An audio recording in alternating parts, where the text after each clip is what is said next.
Salam NKRI. Kepada yang terhormat Bapak Presiden Joko Widodo, saya Noviana perkenankan izin untuk mengeluarkan isi hati saya, menyampaikan unek-unek yang ada dalam hati saya beberapa waktu ini. Pak Jokowi, saya sama sekali tidak marah dengan bergabungnya anak Bapak Mas Gibran kepada Pak Prabowo Subianto. Tidak, saya tidak marah sama sekali. Saya tidak takut Ganjar Mahfud terkalahkan dengan bergabungnya anak Bapak Gibran kepada Pak Prabowo Subianto.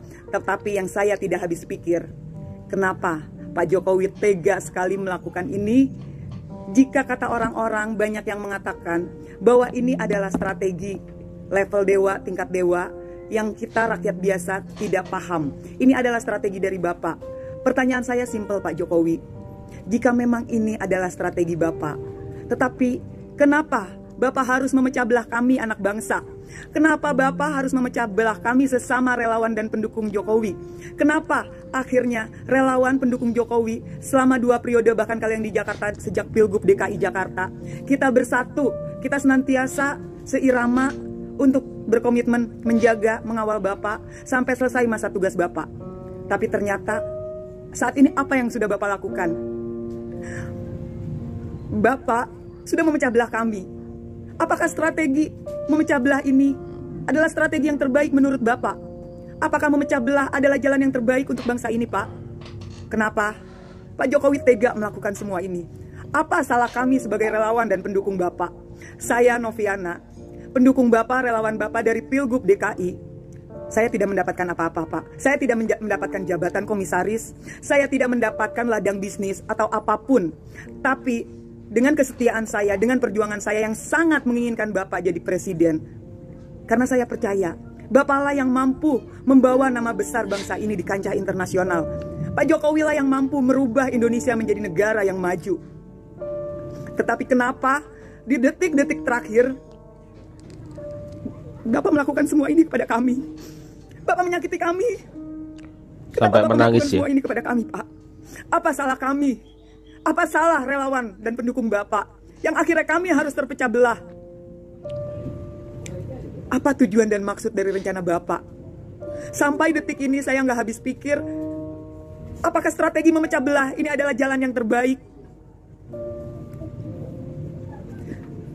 Saya benar-benar nggak habis pikir. Saya nggak tahu harus ngomong apa lagi kepada Pak Jokowi. Saya salah satu dari sekian banyak relawan dan pendukung Bapak yang selama ini selalu menjaga, mengcounter semua isu-isu negatif mengenai Bapak. Termasuk terakhir, saya bahkan mau dipersekusi oleh pendukungnya Rocky Gerung hanya demi menjaga dan membela nama baik Bapak. Tidak mengharapkan apa-apa, Pak. Saya tetap masih Noviana yang dulu. Saya tetap mencari makan, membiayai hidup anak saya dengan berjualan kopi dan berjualan kaos. Saya tidak mengharapkan apa-apa, Pak. Tapi jujur, saya tidak marah Mas Gibran bergabung dengan Pak Prabowo. Tapi yang saya sedih, yang bikin saya sakit hati, kenapa, Pak? Kenapa harus memecah belah kami sesama pendukung dan relawan Bapak? Itu yang sampai saat ini, detik ini, saya nggak habis pikir. Apa salah kami? Apa salah PDI Perjuangan? Apa salahnya Ibu Megawati Soekarno Putri yang sudah membawa Bapak dan anak-anak Bapak hingga di posisi seperti saat ini? Betul, tanpa PDI Perjuangan, Bapak dan anak Bapak bukan siapa-siapa. Dan ingat juga, tanpa Bapak, PDI Perjuangan pun memang bukan apa-apa. Karena apa yang terjadi dengan kalian semua ini adalah simbiosis mutualisme, di mana PDI besar berkat seorang Jokowi, dan Jokowi jadi seperti ini berkat PDI Perjuangan dan peran serta Ibu Megawati. Miris, Pak. Udahlah, saya nggak bisa ngomong apa-apa lagi. Saya hanya itu aja, unek-unek saya. Saya nggak habis pikir. Ya, saya nggak bisa berkata apa-apa, teman-teman. Karena hari ini memang pendukung Pak Jokowi itu dalam suasana psikologis yang bermacam-macam, berbeda-beda. Mereka nggak habis pikir dengan manuver-manuver gonjang-ganjing politik yang hari ini sedang terjadi. Banyak mereka yang bingung atas apa yang terjadi hari ini, teman-teman.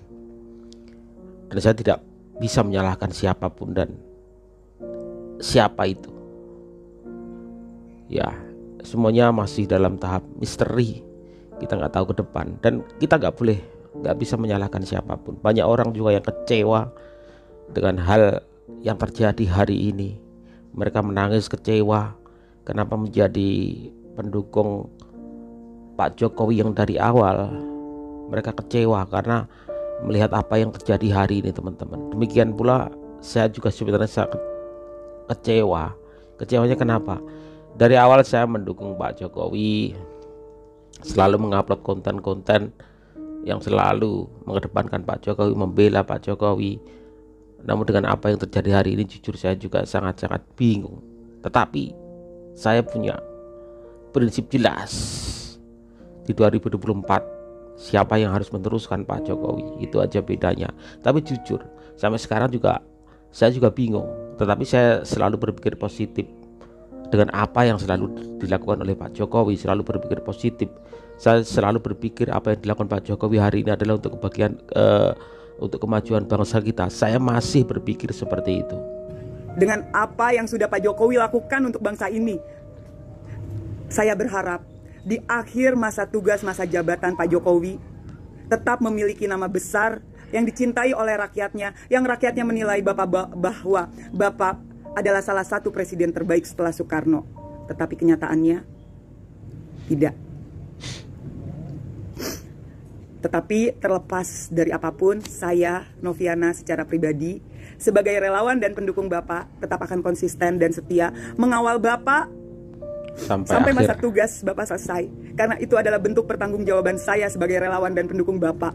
Walaupun saya harus sakit hati, walaupun saya harus kecewa, walaupun saya harus sedih, saya tetap harus mengawal Bapak dan tetap menjaga Bapak sampai masa tugas selesai. Karena biar gimana pun juga, saya harus mengakui bahwa Pak Jokowi sudah berhasil membangun Indonesia, sudah berhasil melakukan perubahan yang cukup signifikan terhadap bangsa ini. Ya, mungkin inilah kehilafan dan kesalahan yang Bapak lakukan. Semoga Bapak segera sadar dengan apa yang sudah Bapak lakukan. Silahkan Bapak menggunakan segala macam strategi-strategi, tapi tolong jangan memecah belah kami, anak bangsa, khususnya sesama relawan dan pendukung Jokowi. Terima kasih Pak Jokowi. Semoga Bapak senantiasa sehat selalu dan semoga semua yang Bapak inginkan tercapai. Oke? Salam NKRI.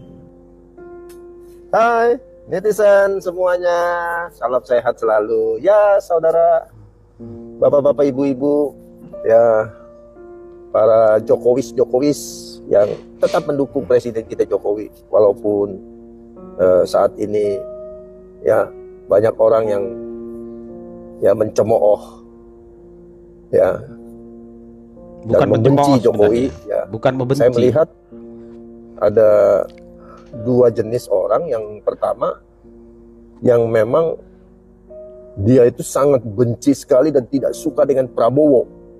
Cuma mereka kaget dengan keadaan hari ini, Pak. Bukan benci, bukan mencemooh ya. Begitu. Sekarang berubah sikapnya. Ya, mereka itu kebanyakan pengamat militer, pengamat ekonomi, pengamat politik, pribadi-pribadi yang memang tidak suka. Ya seperti saya juga tadinya nggak suka, saudara, dengan Prabowo. Ya, saya kan pengagum Jokowi. Saya tidak suka dengan Prabowo, tapi dengan kejadian ini malah saya mendukung Prabowo. Kenapa? Karena saya memakai pikiran yang realistis dan logis. Tidak seperti mereka yang begitu benci banget Prabowo, ya, mengatakan dia begini, dan dia mengagumi Jokowi dan sekarang menjadi pembenci Jokowi. Gitu. Kelihatan kok podcastnya. Ya, Anda buka aja Abraham Samad podcast. Anda lihat, kebanyakan orang yang diundang oleh Abraham Samad adalah orang yang tidak suka Jokowi. Oh, beda dengan yang lain. Ya, yang apalagi yang berkelas. Ya, Akbar Faisal. Wah, itu keren. Itu layak podcast. Ya, logis, make sense. Ya, saya juga suka melihat dia. Renal Ghazali podcast itu keren. Jadi tidak dilatar belakangi dengan suatu kebencian. Ya, kalau ini kan enggak. Anda perhatikan, kalau di Abraham Samad itu, kebanyakan orang-orang yang diundang itu memang haters. Ya kan? Itu. Jadi kita perhatikan, dan ini tidak menurunkan kualitas seorang Jokowi. Tidak akan, sekali lagi saya katakan, tidak bakalan ya membuat Jokowi kenapa-napa, tidak. Jokowi sudah masyhur di seluruh dunia. Jadi kalau ada hal-hal semacam itu, ya tidak menjadi kenapa-napa gitu. Nama baik itu mencari jalannya sendiri, begitu. Oke? Ya, kita masih terus berdoa buat Bapak Jokowi tetap tegar, mengakhiri masa jabatan ini dengan baik, dan kita yakin Jokowi akan melepaskan, menyerahkan jabatannya kepada penggantinya. Ya, entah itu Ganjar Mahfud atau Prabowo Gibran. Ya, kita realistis saja. Lihat, kalau terjadi 2 putaran, saya kira yang menang akan jadi presiden adalah Prabowo dan Gibran. Tetapi kalau 1 putaran, seorang Ganjar Mahfud bisa menang 1 putaran, dialah yang akan menjadi presiden. Ya, kita doakan. God bless you, all the best. Salam sehat. Kalau ada isu yaitu Jokowi akan diusulkan untuk dimaksulkan oleh partainya, oleh partai yang mengusungnya. Negara kita berkat 10 tahun ini, berkat Jokowi, Presiden Jokowi, menjadi diakui dunia, lebih maju, ya, diakui dunia. Ya, saya sedikit membahas tentang statement dari Bapak yang tadi, teman-teman. Sebenarnya bagi pendukung Pak Jokowi tidak ada kata benci untuk Pak Jokowi. Kalau pendukung sejati, tidak ada kebencian di sana. Hanya masyarakat awam itu merasa kaget, terkejut dengan manuver-manuver yang terjadi hari ini. Bahkan ada sebagian juga yang tidak menerima dengan keadaan ini, merasa bahwa mereka dipecah belah, ya, merasa bahwa psikologis mereka itu berbeda-beda, teman-teman, berbeda-beda. Ada yang bingung, ada yang sudah mengerti, ada yang lain sebagainya, banyak sekali. Ya, pada intinya saya pribadi juga mengatakan bahwa mengawal Pak Jokowi sampai masa tugas itu berakhir itu wajib dilakukan. Ya, menahan dan juga mengcounter segala tuduhan negatif itu tetap, menurut saya, tetap akan saya lakukan sampai nanti di penghujung purna tugas Pak Jokowi. Karena saya juga menyadari bahwa apa yang sudah diraih Pak Jokowi hari ini sudah sangat luar biasa. Ya, sudah sangat luar biasa. Walaupun pada akhirnya hari ini apa yang dilakukan oleh Pak Jokowi itu menimbulkan suatu kebingungan, apalagi masyarakat awam, ya, mereka bingung dengan apa yang terjadi hari ini, teman-teman.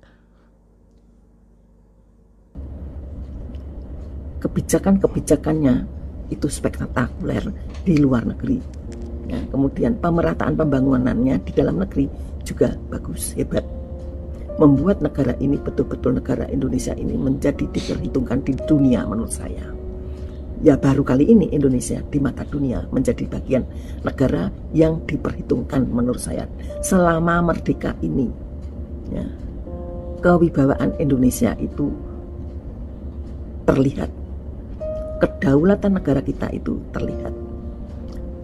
Nah, Indonesia namanya harum, ya, namanya harum. Kalau isu pemakzulan itu benar, padahal keinginan memakzulkan Jokowi entah berdasarkan apa alasannya sudah dilakukan selama Jokowi menjadi presiden, mulai dari periode 1 sampai dengan periode 2. Ini sudah berkali-kali dilakukan untuk melengsarkan Jokowi, tetapi tidak bisa karena inisiatif untuk memakzulkan itu bukan datang dari sebuah partai terbesar. Nah, jika itu benar, isu itu saya menganggapnya adalah isu benar. Jika isu benar, ya, ada niatan memakzulkan yang dilakukan oleh partai yang mengusungnya, partai besar yang mengusungnya, maka otomatis partai-partai yang dulunya berkeinginan untuk memakzulkan, partai oposisi yang dulunya berkeinginan untuk memakzulkan, otomatis akan bergabung atau menyetujuinya. Otomatis merupakan gabungan kesemuanya, seperti itu. Dan apabila itu betul-betul terjadi, ya, betul-betul terjadi, maka Jokowi lengser. Berkali-kali rakyat mengingatkan juga, ya, berkali-kali rakyat mengingatkan juga, jika Jokowi itu lengser, maka segala kebijakan yang dibuatnya itu batal, menjadi batal. Kerjasama ataupun kebijakan-kebijakan yang dibuatnya untuk negeri ini itu akan batal. Ya, itu memang diinginkan oleh mereka, ya, diinginkan oleh mereka. Nah, artinya bahwa yang selama ini negara kita ini namanya menjadi harum di mata dunia, itu pun akan hancur. Menurut saya seperti itu, otomatis itu, ya, akan hancur. Ya, jadi kalau boleh saya mengatakan, ya, negara ini hancur bukan karena presidennya adalah Jokowi, tetapi karena partainya yang mengusung Jokowi. Seperti itu. Ini sebetulnya karena apa? Karena kepanikan daripada partai itu, ya, kepanikan dari partai itu dan kemarahan dari relawan Jokowi. Mengapa mereka panik dan marah? Karena anaknya Jokowi menerima pinangan dari koalisi partai lain. Seperti itu. Ya. Maksudnya bagaimana? Maksud hati mereka, Jokowi, ya, dan keluarganya tidak boleh mengikuti kontestan pilpres. Nah, ada yang mengatakan bahwa usulan 3 periode ditolak, maka kemudian menerima pinangan koalisi lain. Keluarganya begitu. Sebetulnya, ya, sudah sejak awal Jokowi tidak mau dia 3 periode, kan seperti itu. Jadi seperti itu tidak, alasan seperti itu tidak mendasar, ya. Kemudian relawannya menyamakan, ya, kalau ini betul-betul terjadi, ya, sebelum pendaftaran, kalau betul-betul terjadi bersedia dipinang, maka dikatakan Jokowi akan berakhir seperti Soeharto. Sebetulnya tidak sama. Bahwa apa yang terjadi pada Jokowi itu bukan kehendak Jokowi, ya. Yang meminang adalah orang lain. Orang lain berkeinginan untuk memiliki anaknya. Beda dengan Soeharto.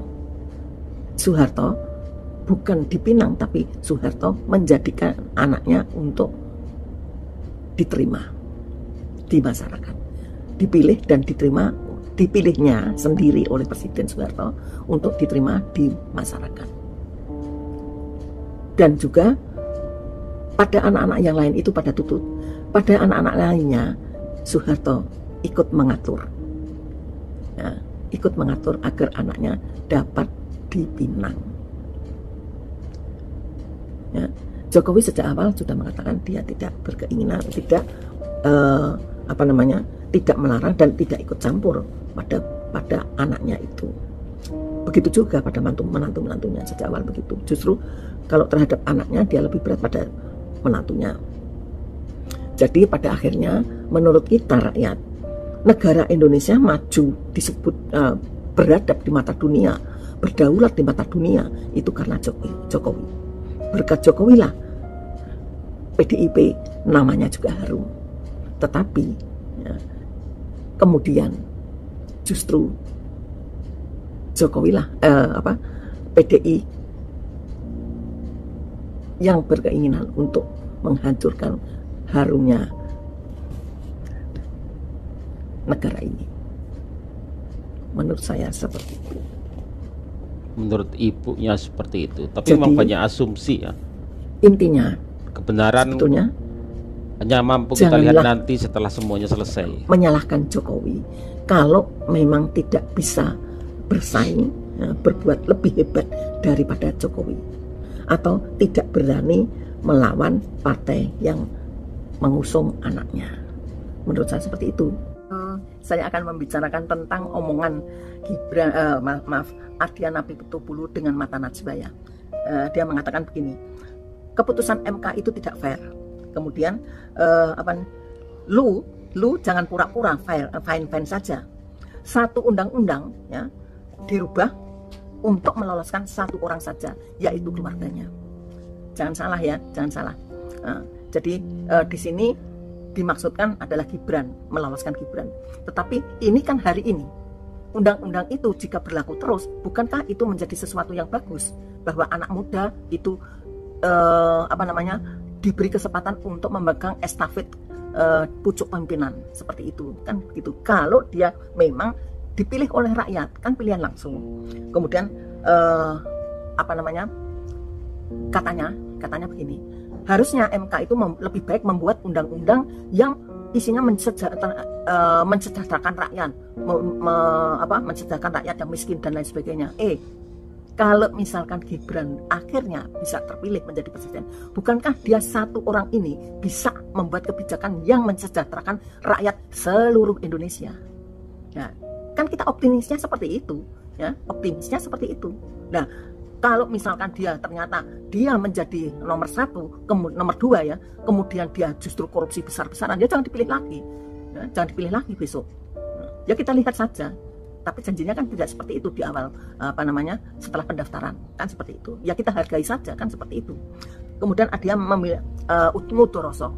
Saya memilih Jokowi bukan karena dia itu saya memilih Jokowi itu karena dia adalah anak orang biasa. Bukan anak seorang menteri, bukan anak seorang pejabat, bukan anak seorang pengusaha, bukan anak seorang konglomerat. Ya, katanya adalah orang yang tajir di negara ini seperti itu. Nah, karena itu sekarang dia karena memilih Jokowi dan kemudian Jokowi seperti ini, dia merasa merugi dan kecewa. Saya khawatir jangan-jangan andai kata Gibran menang besok, maka oposisi kadrun dan cepong ya itu akan menjadi berkelanjutan ditambah dengan PDIP itu sendiri. Kemudian masalah Gibran ya. Gibran bukanlah seorang anak yang teruji, masih ingusan ya. Kalau menurut saya dia sangat teruji di dalam keluarganya. Kenapa? Jokowi tidak semudah itu ya, tidak semudah itu menempa anaknya ya. Dia menempanya melepas anaknya SMP di luar negeri ya. Dengan sampai tidak terdengar siapakah Gibran di luar negeri sampai dengan lulusnya, itu artinya Jokowi tidak pernah tampil di sekolahan itu, mulai dari SMA sampai di perguruan tingginya. Artinya apa? Gibran menjadi dirinya sendiri sejak bersekolah di luar negeri. Itu diawali dari sana. Dia artinya apa? Dia mandiri, sangat mandiri. Kemudian setelah pulang ke Indonesia, lulus dan pulang ke Indonesia, apakah fine saja juga keluarga itu? Tidak. Jokowi yang sudah menyandang sebagai presiden, wali kota pada waktu itu, dia harus berharap ya Gibran melanjutkan usahanya mebel karena sudah dibangunnya sedemikian rupa. Tetapi apa yang diterima oleh Jokowi? Penolakan. Gibran menolak untuk melanjutkan usaha bapaknya sebagai mebeler, kan seperti itu. Nah, ini sakit ya, sakit bagi Jokowi. Apa yang dibangunnya harus runtuh ya. Kemudian apa? Kemudian dia ditanya, inginnya apa? Dia ingin membuka kuliner. Begitu mengatakan itu, Jokowi sudah tidak bisa membayangkan mungkin ya masa depan kuliner itu bagaimana. Langsung dia sudah mempunyai prediksi negatif juga mungkin. Karena apa? Keluar pernyataan yaitu mengatakan begini, kalau membuat usaha seperti itu, jangan kerjasama dengan pemerintahan. Ya, jangan sampai berbisnis dengan pemerintahannya di wali kota Madya itu ya, di Solo itu. Jadi artinya kalau misalkan ada kerjasama itu ya sudah diperingatkan oleh Jokowi, dan ternyata Gibran membuktikan tanpa ayahnya, tanpa pemerintahannya, saya sanggup berdiri, dan akhirnya juga bisa berdiri. Itu pertama kali. Yang kedua ya, ketika keluarga Joko Widodo ya berkumpul di Mata Najwa, acara Mata Najwa. Mata Najwa menanyakan apakah nanti Gibran akan mengikuti jalur politik seperti bapaknya. Jawab Jokowi, saya pikir tidak. Kalau Gibran itu ya tidaklah ya. Kalau Bobi, mungkin Bobi lah yang akan mengikuti jalur saya. Artinya apa? Joko Widodo lebih percaya pada Bobi daripada anaknya sendiri sakit itu. Dan itu ketika ditanyakan pada Gibran menjawabnya dengan singkat. Seorang pengusaha bisa berpolitik, tetapi seorang politikus belum tentu bisa menjadi pengusaha.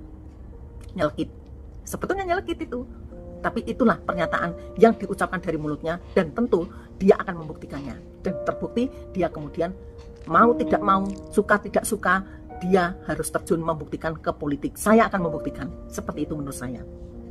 Yang ketiga, ketika dia dipinang menjadi, isu-isu mulai bermunculan, dipinang menjadi cawapres Prabowo. Dengan senyum, walaupun senyum sederhana, tetapi itu bagi Gibran menurut saya itu pukulan juga. Ya memang faktanya seperti itu, kata Joko Widodo, Presiden Jokowi. Dia kan baru 2 tahun menjadi wali kota, mana mungkin bisa mengurus negara yang sebesar ini. Permasalahannya tidak sesederhana itu, kan intinya seperti itu, ingin berbicara panjang lebarnya adalah seperti itu. Tapi kalimat itu, dia kan baru 2 tahun, sangat meremehkan menurut Gibran. Oleh karena itu dia mungkin hanya minta restu pada ayahnya ya, Joko Widodo maupun Iriana, dan Jokowi itu sebagai orang tua itu jelas merestui apapun yang walaupun itu tidak sesuai, dia harus merestui. Inilah susahnya sebagai Presiden Jokowi. Dia sejak mulai periode 1 sampai dengan menjelang terakhir, dia selalu serba salah, serba disalahkan. Ketika ketika anaknya memilih pun salah, ketika menantunya memilih pun salah ya. Itu berat sekali ya, berat sekali. Jadi menurut saya, pesan saya pada PDIP ya sudah hilang ya. Sudahlah, sekarang menjelang seperti ini kamu mempersiapkan mempersiapkan yaitu Ganjar dan Mahfud. Yang jelas saya Ganjar tidak tahu siapa Ganjar itu. Karena apa? 10 tahun Ganjar menjabat, jalan poros tengah, jalan tengah ya, itu dari Doplang ke Cepu ke Bojonegoro jelek, tidak ada perubahan ya. Dari Doplang ke Cepu ya, Cepu ke Bojonegoro sudah bagus ya. Itu Jawa Tengah itu tidak bagus 10 tahun. Itu sejak dulu kala ya, tidak ada perubahannya ya, itu. Sehingga saya tidak mengenal yang namanya Ganjar. Kemudian mulailah PDIP itu berbenah untuk dirinya sendiri kalau memang ingin untuk rakyat. Iya, silahkan berasumsi. Semua berhak untuk berasumsi dengan pikiran, ya, dengan pikiran masing-masing. Silahkan berasumsi apapun itu. Tapi karena itu belum tentu suatu kebenaran. Seperti apa yang disampaikan oleh ibunya ini, bebas ibunya berasumsi apapun tentang bla A B C D. Ada konflik internal antara keluarga, di mana Gibran katanya mau membuktikan bahwa dia mampu dan lain sebagainya. Silahkan berasumsi, tapi toh itu bukan suatu kebenaran yang mutlak, yang pasti itu, begitu kan? Jadi kita lihat nanti waktu yang akan menjawab. Waktu yang akan menjawab itu semua. Kita akan mengetahui kalau sesuatu ini sudah terjadi dan terjadi di masa lampau, dan kita bisa menceritakan itu. Kita lihat waktu yang akan menjawab itu semua. Semoga kebingungan kalian, kita semua hari ini bisa segera teratasi teman-teman, dan segera mengambil sebuah keputusan. Apa pilihan kalian? Ganjar, Prabowo, Anies, silakan, itu hak kalian. Yang pasti Indonesia harus tetap aman, damai, tanpa gontok-gontokan. Karena pada akhirnya kita harus memilih satu pilihan yang menurut kita itu benar, dan itu harus kita lakukan. Jangan golput, jangan pernah golput, karena satu pilihan itu sangat berarti buat masa depan bangsa kita. Ya, Jadi tata diri, jangan bingung, tentukan pilihan untuk 2024. Asumsi bermacam-macam, banyak, silahkan. Kalian bisa mengambil kesimpulan dimanapun kalian mau. Ya, luruskan hati, niat, dan tujuan. Pilih satu. Setelah itu silakan bekerja seperti biasa. Gak perlu menjadi sebuah sesuatu hal yang terus dipikirkan setiap hari. Gak perlu. Politik is politik, dan dinamika itu bisa berubah setiap saat. Ya, jadi kita tunggu seperti apa nantinya. Yang jelas sampai hari ini saya juga tetap mengawal Pak Joko Widodo sampai dengan purna tugas 2024. Terima kasih. Wassalamualaikum warahmatullahi wabarakatuh.